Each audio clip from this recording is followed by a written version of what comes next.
Hi guys, welcome to my channel, and today we are going to study the first unit of class 12 physics, which is electrostatics, and under this we are going to see the very first chapter of this unit, which is electric charges and fields.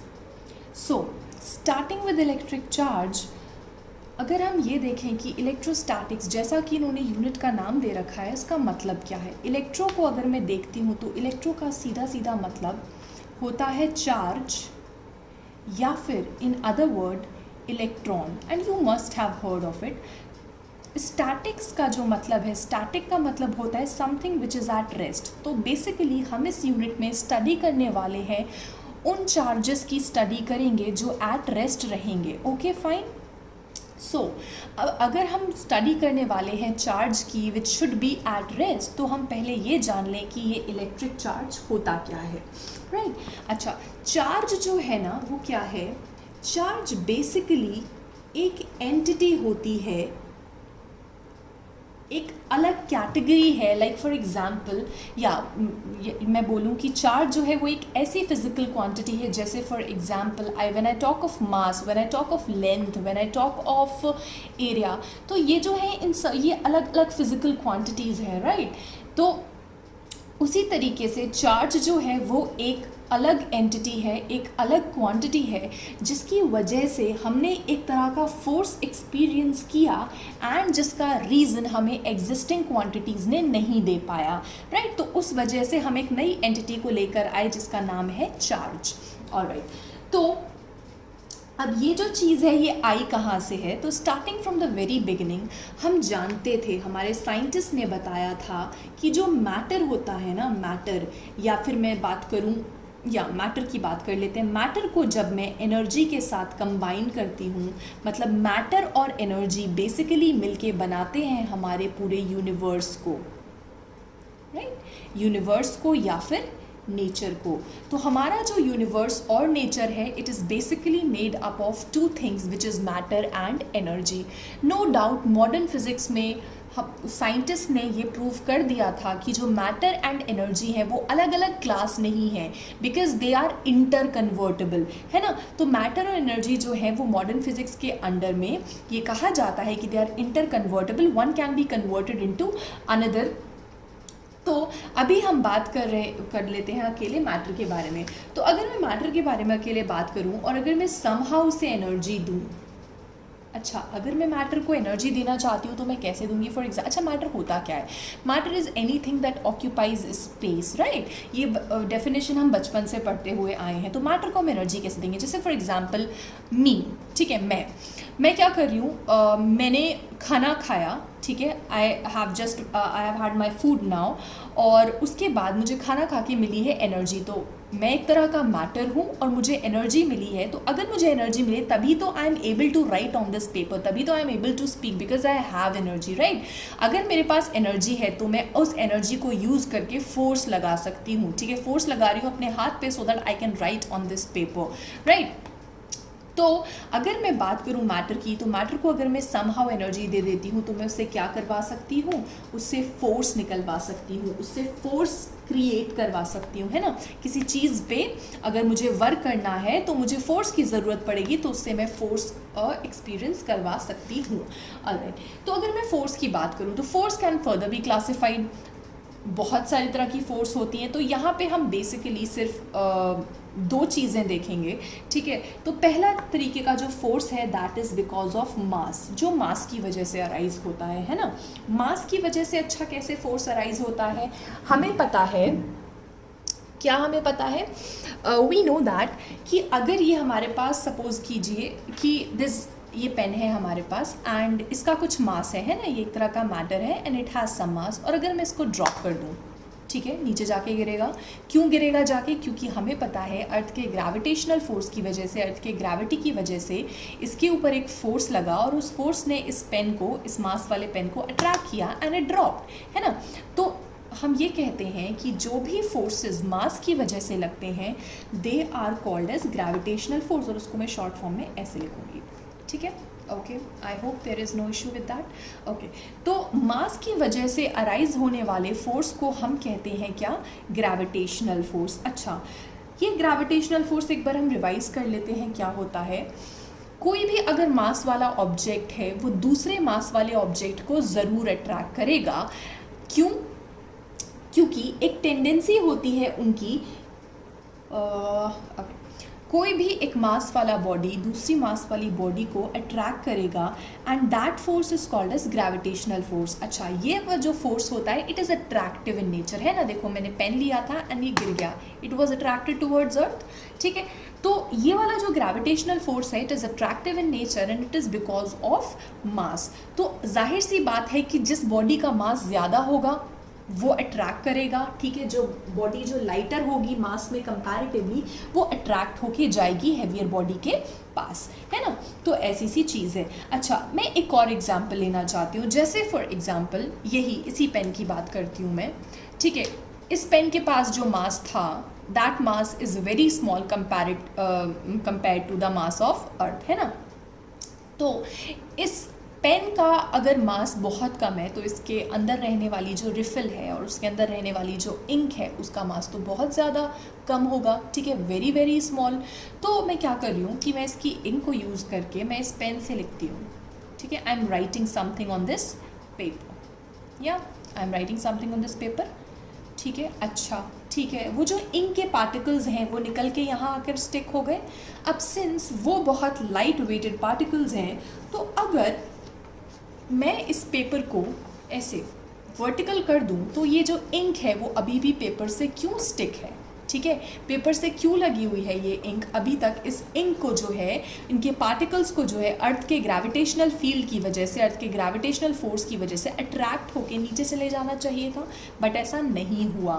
That means there is some other kind of force which is stronger than the gravitational force, और हमने बोला है कि उस force को हम कहेंगे electrostatic force,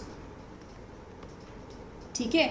मतलब वो फोर्स इतनी ज़्यादा स्ट्रॉन्ग है कि उसने इंक के पार्टिकल्स को और पेपर के जो मॉलिक्यूल्स थे या जो पेपर के जो पार्टिकल्स थे, इंक के पार्टिकल्स अच्छे से स्टिक हो गए हैं पेपर पे due to this electrostatic force. And ये जो इलेक्ट्रोस्टैटिक फोर्स है, अगर कोई भी एक फोर्स है तो उसका एक रीज़न होता है, राइट। तो उसका जो रीज़न है वो रीज़न हमने दिया कि मैटर के पास मास तो होता ही है लेकिन एक और कैरेक्टरिस्टिक होती है जिसका नाम है चार्ज,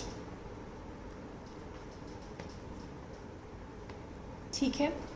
चार्ज की वजह से अराइज होती है इलेक्ट्रोस्टैटिक फोर्स, ऑलराइट। अच्छा, इसके साथ साथ लेट्स टेक फ्यू एग्जांपल्स जो हम डेली लाइफ में ऑब्जर्व कर सकते हैं, या फिर आप अभी भी ऑब्जर्व कर सकते हो वीडियो के बाद। ऑब्वियसली आप सब ने ये चीज़ शायद most of you have observed कि आपके पास ये जो स्केल होती थी, स्केल आप क्या करते थे, इसको रब करोगे, ठीक है। You rub it with your head, you rub it on your head and I mean rub it with your hair, और उसके बाद take a paper and make tiny bits out of that paper and bring this rubbed scale which you have rubbed with the head near to these tiny bits of paper, and आप क्या observe करोगे, ये जो tiny bits of paper हैं they get attracted towards the scale, ये यहाँ आकर ऐसे stick हो जाते थे, है ना। अगर आपने ये चीज़ नहीं observe करी है तो आप अभी भी कर सकते हो, है ना। तो ये जो चीज़ थी कि स्केल का पेपर को अट्रैक्ट करना, एक ये एग्जाम्पल हो गया।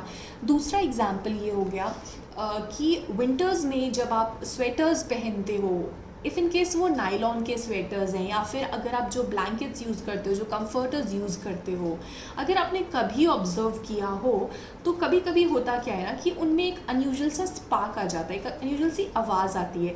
That is a kind of spark which is very weak, obviously उससे आपको करंट तो नहीं लगने वाला, बट येस एक स्पार्क ऑब्जर्व किया जाता है। क्यों होता है वो स्पार्क? एक्चुअली होता क्या है कि जब नायलॉन का जो स्वेटर अगर जो हम पहने होते हैं और इफ़ इन केस अगर हम उसे पुट ऑफ करें, अगर हम उसे उतार रहे हैं, वी आर ठीक है, हम उसको उतार रहे हैं अगर उस नायलॉन के स्वेटर को, तो होता क्या है कि उसके आपस के अलग अलग पार्ट्स जो हैं वो रब हो जाते हैं, या फिर हमारे हाथ से जब हम बहुत ज़्यादा फास्टली रब करते हैं ब्लैंकेट को या कंफर्टर को, तो व्हाट हैपन्स इज़ कि उनमें ना एक अलग अनयूजुअल सा स्पार्क हमें सुनाई देता है है ना। तो इसका जो रीज़न है वो भी यही दिया गया कि उसमें भी चार्ज क्रिएट हुआ है एंड उस वजह से ये बिट्स ऑफ पेपर को अट्रैक्ट कर रहे थे या फिर यहाँ पे एक स्पार्क जनरेट हुआ। ठीक है, एक और चीज़ जो साइंटिस्ट ने करी थी कि उन्होंने एक ग्लास की रॉड ली थी और एक सिल्क का क्लॉथ लिया था, राइट, और इनकी रबिंग कराई थी। ठीक है, फिर क्या देखा था, वो जो ग्लास की रॉड थी वो भी टाइनी बिट्स ऑफ पेपर को अट्रैक्ट कर रही थी, छोटे छोटे जो डस्ट पार्टिकल्स, टाइनी पार्टिकल्स होते हैं उनको अट्रैक्ट कर रही थी। ठीक है, तो ये सारी चीज़ें हो रही थी।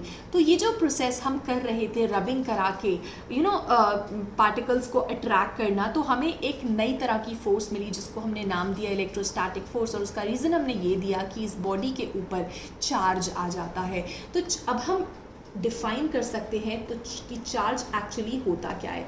Charge is nothing but simply एक कैरेक्टरिस्टिक है, एक तरह की कैरेक्टरिस्टिक है जो किसी भी मैटर के ऊपर, मटेरियल के ऊपर डेवलप हो जाती है। ठीक है, आई एम नॉट सेइंग कि जो एक मैटर है, ठीक है, या कोई एक मटेरियल पार्टिकल है वो हमेशा चार्ज्ड रहेगा। आई एम नॉट सेइंग उसे चार्ज करना पड़ेगा। ठीक है, जहाँ पे हमने कैसे किया, हमने उसकी रबिंग करा के किया। ठीक है, तो ये जो प्रोसेस है कि बॉडीज़ का दूसरी टाइनी पार्टिकल्स को अट्रैक्ट कर लेना या जो भी है, तो इस प्रोसेस को हम सीधा सीधा बोलते हैं कि हमारी जो बॉडी है ना, रबिंग करा के वो हो गई है charge, it is charged now. ठीक है, चार्ज हो गई है, या फिर हम ये बोलते हैं कि वो इलेक्ट्रिफाइड हो गई है। ठीक है, and the process of rubbing, जिससे बॉडी चार्ज हो जा रही है या इलेक्ट्रीफाई हो जा रही है, उस प्रोसेस को हम कहते हैं चार्जिंग, या फिर उस प्रोसेस को हम बोलते हैं इलेक्ट्रिफिकेशन।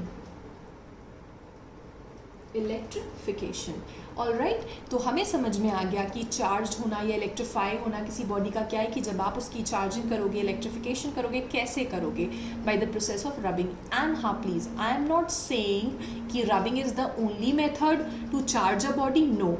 यहाँ पे जो मैंने एग्जाम्पल ली है वहाँ पे हमने बेसिकली रबिंग करा के ये चीज़ एक्सपीरियंस करी थी। ठीक है, तो किसी भी मेथड से, जो भी मेथड्स हैं we will study in the later videos, तो किसी भी मेथड से जब आप किसी बॉडी को चार्ज कराते हो तो that process is called as charging और that process is called as electrification. ठीक है, एंड हमने देख लिया कि इलेक्ट्रिक चार्ज क्या है। It is a kind of characteristic which is developed on matter. Okay, fine with that. एक और एग्जाम्पल मैं अच्छा सा आपको बताती हूँ। अगर आपने ऑब्जर्व किया हो पेट्रोल टैंकर्स को, पेट्रोल टैंकर्स देखिए ना आपने, जो बड़े बड़े ट्रक्स होते हैं जो पेट्रोल लेके इधर उधर पहुंचाते हैं, ट्रांसपोर्टेशन जो होता है पेट्रोल का टैंकर्स में होता है। ठीक है, तो एक्चुअली होता क्या है ना कि जब एक ट्रक या एक वो जो टैंकर है जब वो मूव करा रहे होते हैं, जब वो मूव कर रही होती है वो गाड़ी, एक मैं एग्जाम्पल दिखा देती हूँ, I am very pathetic at drawing, so please excuse me for that. अच्छा, when this vehicle carrying petrol is moving forward, तो होता क्या है कि उसका ना फ्रिक्शन होता है आसपास के एयर मॉलिक्यूल से। लेट्स से यहाँ पे वी हैव एयर मॉलिक्यूल्स। ठीक है, तो इसके पास वाली ना एयर मॉलिक्यूल से ना इसका फ्रिक्शन होता है। Due to that friction this tanker can get charge. Okay, तो अगर ये चार्ज हो गया तो हमने हमेशा से पढ़ाई की जो मेटल्स होते हैं they are good conductors. Conductors का मतलब क्या होता है, कंडक्टर जो अपने थ्रू किसी चीज़ को पास होने दे। तो यहाँ पे अगर हम बात करें तो होता क्या है ना, ये जो मेटल्स होते हैं तो वो ईजिली चार्ज को अपने थ्रू पूरा ट्रैवल करा सकते हैं। तो अगर ये ऐसे हो गया तो होगा क्या कि ब्लास्ट होने का डर होगा। तो व्हाट वी यूजुअली डू, ऐसा क्या करा जाता है कि इससे ना एक चेन अटैच कर दी जाती है एंड वो पूरा ऐसे ग्राउंड पे, ये ग्राउंड है हमारा, ये आगे मूव कर रही है एंड चेन ऐसे यहाँ पर लटकी हुई होती है एंड वो ग्राउंड से ऐसे हमेशा टच में बनी रहती है एंड ये ट्रक मूव करता है, फिर भी कुछ नहीं होता in spite of the tanker getting charged with the air, जो कि उसके पास होती है, आसपास के जो एयर मॉलिक्यूल से फ्रिक्शन की वजह से चार्ज यहाँ पे क्रिएट हो जाता है। ठीक है, तो अब इस केस में हमने एक चेन लगा के हमने क्या कर लिया, तो देखो हमेशा याद रखना कि जो ग्राउंड होता है ना, या जो अर्थ होता है, वो एक बहुत बड़ा स्टोर हाउस है चार्जेस का, स्टोरेज है चार्जेस का। तो बेसिकली क्या होता है कि हम ये कह सकते हैं कि हमारा जो ग्राउंड है या जो हमारा अर्थ है, that is a very good conductor. तो होता क्या है कि अगर इफ़ इन केस चार्ज हो भी जाता है, ठीक है, चार्जेस आ भी जाते हैं मेटल के टैंकर्स पे, ठीक है, उसके टैंकर पे अगर चार्जेस आ भी जाते हैं, तो वो चार्ज ट्रैवल करते करते आसानी से चेन के थ्रू ग्राउंड में चले जाएंगे एंड कोई भी प्रॉब्लम या कोई भी एक्सप्लोजन काइंड ऑफ सिचुएशन नहीं आएगी, ठीक है। तो it will be harmless, it will be free from danger. तो ये चीज़ ऐसी होती है। तो अगर कभी आप देखो कि कोई एक टैंक जा रहा है या फिर जो भी है, अगर आपको एक चेन लटकी हुई दिखाई देती है एंड वो ग्राउंड पे लगी हुई, तो आप समझ जाना कि ये चीज़ इसीलिए की जा रही है। Okay, alright. सो हमने ये एक एग्जाम्पल देख लिया, हमने ये पता कर लिया कि चार्ज क्या होता है, हमने ये देख लिया कि ये जो चार्ज है अगर हम किसी बॉडी पे क्रिएट करते हैं तो that process is called as charging, and वो बॉडी कहलाती है कि वो बॉडी चार्ज हो गई। अच्छा, अब सवाल ये है कि जो हम इतनी देर से चार्ज कर रहे हैं, ये एक्चुअली करता क्या है। लेट्स टॉक अबाउट दैट, ठीक है। तो ये बेसिकली कुछ फोर्सेस अप्लाई करता है जिससे बॉडीज़ जो हैं वो अट्रैक्ट करती हैं एक दूसरे को, ठीक है। लेट्स सी एन एग्जाम्पल कैसे लूँ मैं। जैसे मैंने एक ग्लास का रॉड ले लिया, ठीक है, आई have taken a glass rod and I have taken a cloth of silk, ठीक है, and I have rubbed them together. और फिर मैंने क्या ऑब्जर्व किया, ये वाली जो ग्लास की रॉड थी, it started attracting bits of paper. या दूसरी चीज़ एक और है कि suppose I have taken plastic का रॉड, ठीक है, and I have rubbed it with cat's fur, ठीक है। उसके बाद दिस प्लास्टिक का रॉड, ठीक है, दिस प्लास्टिक रॉड और यहाँ से जो ग्लास का रॉड हम लेके आए थे, हमने क्या देखा, इनमें होता है अट्रैक्शन। उसके बाद अगर मैं एक अनदर ग्लास रॉड ले लूँ, another glass rod and I rub it with another silk का क्लॉथ पीस, तो व्हाट हैपन, तो अगर मैं इन दो ग्लास रॉड्स को पास में लाती हूँ, तो व्हाट हैपन्स, इनके बीच में हो जाता है रिपल्शन। और यहाँ क्या हो रहा था, अट्रैक्शन। दैट मीन्स ये जो चार्ज है हमारा, ये दो चीज़ें कर सकता है। क्या क्या कर सकता है, एक तो अट्रैक्ट कर सकता है और दूसरा ये रिपेल भी कर सकता है। यहाँ पे हम क्या देख सकते हैं, एक मेजर डिफरेंस इलेक्ट्रोस्टैटिक फोर्स और ग्रेविटेशनल फोर्स के बीच का, कि जो ग्रेविटेशनल फोर्स है it is attractive in nature, while हमारा जो इलेक्ट्रोस्टैटिक फोर्स है it is attractive as well as repulsive. तो ये दोनों तरह का बिहेवियर हमें शो करता है। Alright, fine. तो सिंस अगर हमें दो तरह के बिहेवियर दिखाई दे रहे हैं, अट्रैक्शन और रिपल्शन बोथ, तो we can say there must be two kinds of charges, है ना।